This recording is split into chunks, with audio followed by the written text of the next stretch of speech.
놀라운 전파 가능성. 이 바이러스는 사람이 개입하지 않으면 굉장히 많은 사람을 죽이게 될 것이다.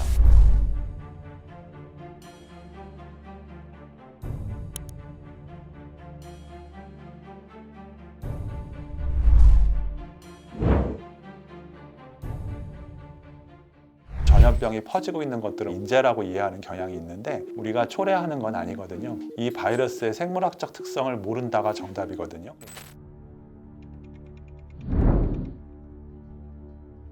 제가 볼 때는 이 바이러스가 지역을 선택하는 거예요. 바이러스가 특정 사회, 여러 가지 그 나라의 의료 시스템 이런 것들의 취약성들을 찾아오는 거죠. 생기는 것도 이유가 없지만 바이러스가 없어지는 것도 이유가 찾을 수가 없어요. 그러니까 인간이 잘해서 없어져 주는 게 아니라 바이러스가 사람을 선택함에 있어서 그 바이러스가 좋아했던 조건이 없어지는 거죠. 기후 조건이라든지 뭐 이런 것들이 바뀌면 또 없어질 수가 있는 거죠. 지금까지 경험했던 바이러스의 유추에서 말씀드릴 수밖에 없는데요. 예를 들면 전 국민을 감염시키는 방향으로 가면서 점점 약해지는 그런 병이 있어요. 대표적인 게 독감이에요. 그러니까 독감은 해마다 한 10%씩 감염이 되고 전 인구가 조금씩 면역을 가져가는 거죠. 그리고 독감은 치료약도 있고 예방약도 있죠. 인류에 큰 위험이 되지는 않고 있다라고 볼 수 있는 게 있겠고요. 메르스 같은 경우는 특정 지역을 못 벗어나는 거예요. 메르스 확진자가 메르스 공포가 메르스 사태가 정말 운이 없게 우리나라가 경험을 했었지만 메르스 코로나 바이러스 같은 경우는 중동 지역에서만 유행을 하고 있는데요. 마찬가지로 에볼라 바이러스도 정말 치명률이 높은 바이러스지만 아프리카의 특정 국가에 머물러 있어요. 그 이유는 바이러스는 원래 사람보다 더 좋아하는 숙주가 있습니다. 예를 들면 박쥐라든지 결국은 이 바이러스가 좋아하는 숙주 또는 바이러스가 좋아하는 매개동물, 모기 이런 것들이 분포하는 지역에서 전파가 되는 거죠. 그러니까 그 기후 조건을 벗어날 수가 없는 거예요. 어쩌다가 운 나쁘게 이제 유입 사례로 한두 건씩 다른 나라에 생기지 큰 유행이 생기지는 않는 형태가 있습니다. 또 하나는 그냥 사스처럼 없어져 버리는 2003년도에 홍콩 또 남부 중국에서 유행했던 사스 이런 경우는 없어져 버렸거든요. 아직 이 바이러스가 생일이 지나지 않았기 때문에 1년 정도가 지나 보면 아마 조금 더 우리가 이 바이러스는 어디서 반복되게 생기더라 이런 것들이 나올 수가 있을 텐데 바이러스는 바이러스가 속한 과가 있거든요. 그러니까 우리가 조금 쉽게 이해할 수 있는 공통점들이 있습니다. 공통적으로 뭐 모기가 전파한다든지 이번에도 이제 코로나 비리디의 과라는 바이러스의 과가 있는데요. 지금까지 한 7가지 정도가 알려졌는데 3가지는 그야말로 그냥 감기예요. 전 세계적으로 계절 상관없이 연령 상관없이 누구나 걸리는 감기를 일으키는 게 이 코로나 바이러스 3가지고요. 나머지 4가지 바이러스가 정말 사람을 죽이기도 하는 사스라든지 메르스라든지 이번에 코로나19 같은 것들처럼 이제 굉장히 독한 바이러스가 4개가 있었는데요. 근데 이 4가지 코로나 바이러스가 서로 또 일치하는 점이 없어요. 메르스 같은 경우는 조금 더 따뜻하고 중동 지방에서 사스 같은 경우는 좀 추운 겨울에 시작을 했고요. 그러니까 지금 우리가 경험하는 이 코로나19가 정말 몇 년을 갈 수 있는 건지 몇 계절을 갈 수 있는 건지 전체적인 그림이 나오지 않았다고 해야죠. 다른 호흡기 바이러스와 다른 점 2가지는 하나는 여전히 사망률이 높다는 거죠. 보통 1%에서 한 3% 정도 사망률이 나오는데 의료 시스템의 붕괴가 오면 이보다 더 많아진다는 거죠. 가장 대표적이었던 게 미국에서 경험했던 건데 우리가 선진국이라고 생각했던 나라에서조차 갑자기 환자가 1명씩 오는 게 아니라 갑자기 1000명이 생기고 이러면은 의료 시스템이 붕괴가 됩니다. 그러면은 우리가 살릴 수 있는 사람도 못 살게 되는 일이 생기는 거죠. 그렇게 되면 사망률이 뭐 거의 10%에 가깝게까지도 올라갈 수가 있는 겁니다. 그냥 감기는 이렇지 않다는 거죠. 2번째로는 놀라운 전파 가능성. 증상이 있는 사람이 주로 전파한다. 밀접 접촉을 통해 전파된다. 이런 건 우리가 알고 있는 지금까지의 상식이었어요. 메르스 때까지. 근데 이 바이러스는 증상이 경미하거나 없는 사람들조차도 심지어 아주 드물게는 전파할 수가 있다는 거죠. 그러니까 이 바이러스는 사람이 뭔가 개입하지 않으면 자연 발생적으로 내비둬서는 굉장히 많은 사람을 죽이게 될 것이다. 생각만 해도 끔찍하죠. 우리나라 인구에서 1%만 사망을 해도 50만 명이 되는 거거든요.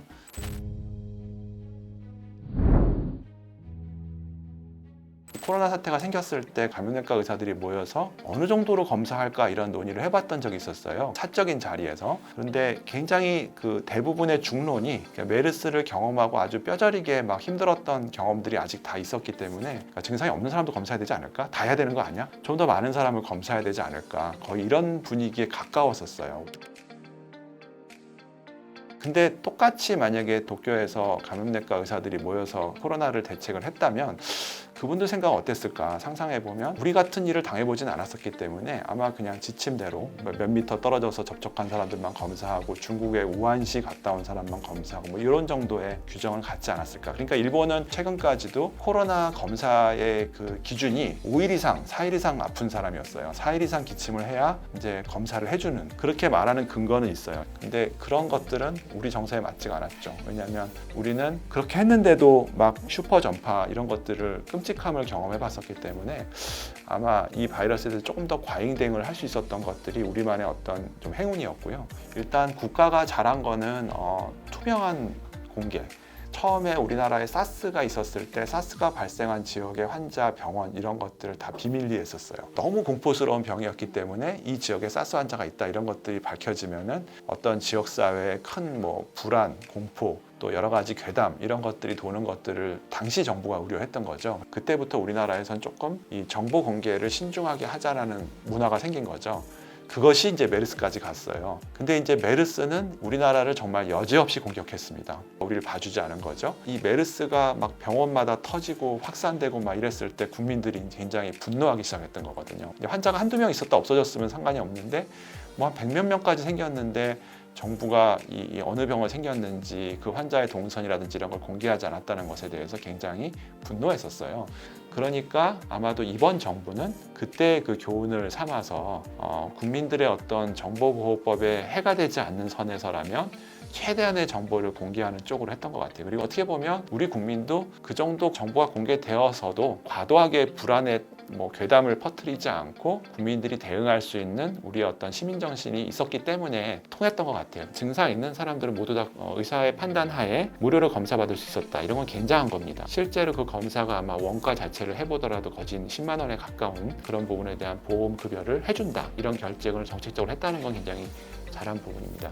그렇지만 좀 이제 아쉬웠던 점은 메르스 때 이미 이런 전염병 위기 상태가 되었을 때는 민간 병원이 다 소화할 수가 없다는 걸 알고 있었어요. 그러니까 예를 들면 이런 전염병 위기 상태에서는 그런 병원들을 국가가 이제 소유하고 있었어야 되거든요. 사실은 국민들이 봤을 때 혈세로 저런 쓸데없는 병원을 지어야 돼라고 생각할 만한 병원이 필요한 겁니다. 그러니까 그런 부분들에 대한 대비가 조금 부족했던 것, 여전히 이제 역부족이었다는 것들이 대구 경북 지역에서는 이제 드러났던 거고요.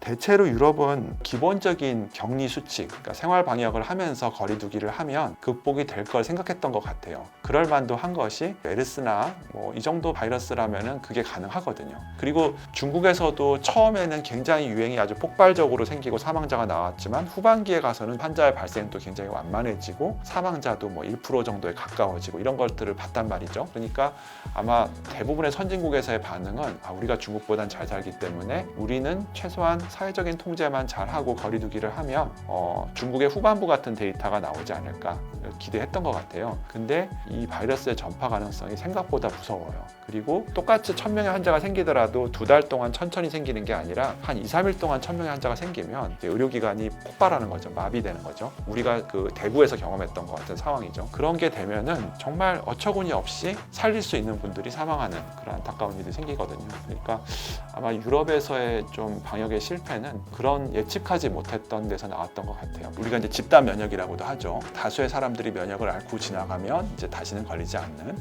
근데 이번에도 조사해 보니까 생각보다 그냥 자연 경과로 전염이 됐을 때도 전체 인구의 한 3%, 4%밖에는 면역이 안 생기는 거예요. 그리고 한번 알았던 사람들도 확실한 면역이 생기는지가 명확하지가 않고 걸렸던 사람들도 또 걸릴 수도 있고 이제 이런 것들이 불명확하죠. 그렇기 때문에 생각보다 코로나 바이러스가 어떤 집단 면역으로 이제 이겨낼 수 있는 것들이라고 보기엔 좀 어렵고.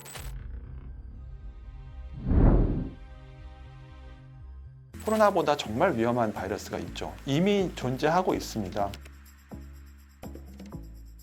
만나면 잡아먹힐 수밖에 없는 무시무시한 맹수들이 지구상에 존재하죠. 그렇지만 우리가 다행히 그런 맹수들과 같이 살진 않아요. 예를 들어서 에볼라 바이러스. 한 번 지나가면 한 지역에서 500명, 600명씩 사망하는 이제 그런 바이러스인데 대개 그런 치명률이 높은 바이러스들이 일반적으로는 그렇게 범유행을 일으키지 못하는 이유는 이 바이러스를 전염시키는 사이클에 갇혀 있어요. 숙주동물, 매개동물, 기후, 지역, 사람 이런 모든 것들이 딱 맞는 조건에서만 전파가 일어나기 때문에 다행히 범유행이 일어나지는 않는 거고요. 또 한 가지는 치명률이 높은 바이러스는 우리가 빨리빨리 그 병을 격리해서 빨리 인식하고 알아보기 때문에 우리가 대응하는 것에 의해서 차단되는 거죠. 그러니까 사스가 그랬던 거거든요.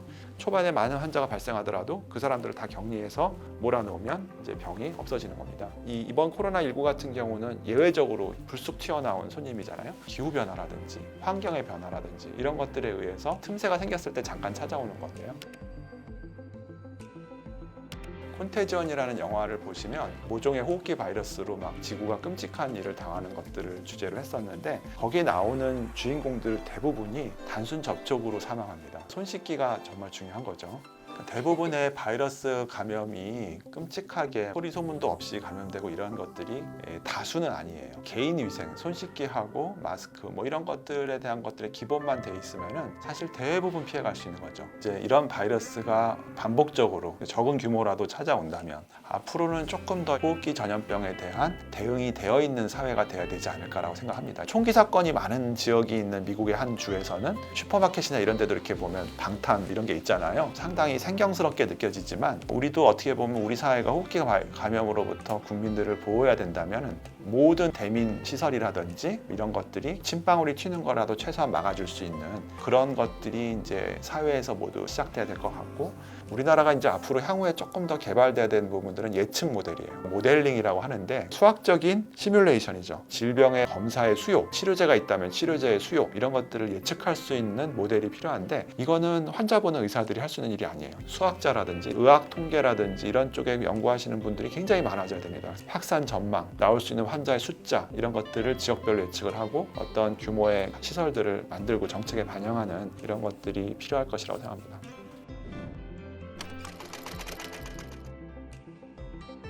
아직까지 코로나19 바이러스에 대해서 효과적인 치료제가 없다가 정답입니다. 현재까지는 바이러스 치료제가 원칙적으로 만들기가 힘든 이유가 바이러스는 불완전 생물체이기 때문에 그래요. 우리 몸에 들어와서 완전 생명체로 존재하면 걔만 딱 죽이면 되는데 반드시 우리 몸의 숙주세포에 기생하면서 감염을 일으키기 때문에 그 치료의 의미는 우리 숙주세포를 같이 죽여야만 치료가 되는 거거든요. 그러니까 치료제의 개발과 부작용을 또 피해가고 이런 것들이 어렵습니다. 렘데시비어 또 이제 클로로퀸, 아비간 여러 약제들이 후보약들이 있는데 아직까지는 이 약에 대해서 효능이 입증된 것들은 치료를 했던 사람들이 좋아졌더라는 거예요. 안 한 사람보다 나은지는 아직 다 증명되지는 않아서 실험 중에 있는 거죠. 그렇지만 언젠가는 개발이 될 가능성이 있겠고 그다음에 부분적인 효능이라도 찾는 게 관건입니다. 무슨 얘기냐면 예를 들면 렘데시비어가 임상 연구에서는 효능을 입증하는 데 실패했다라고 하더라도 특정 군에서는 효능이 있더라. 젊은 사람한테는 잘 듣더라. 노인한테는 잘 듣더라. 뭐 이런 것들이 밝혀진다면은 그거라도 굉장히 의미가 있는 결과가 될 가능성이 있을 것입니다.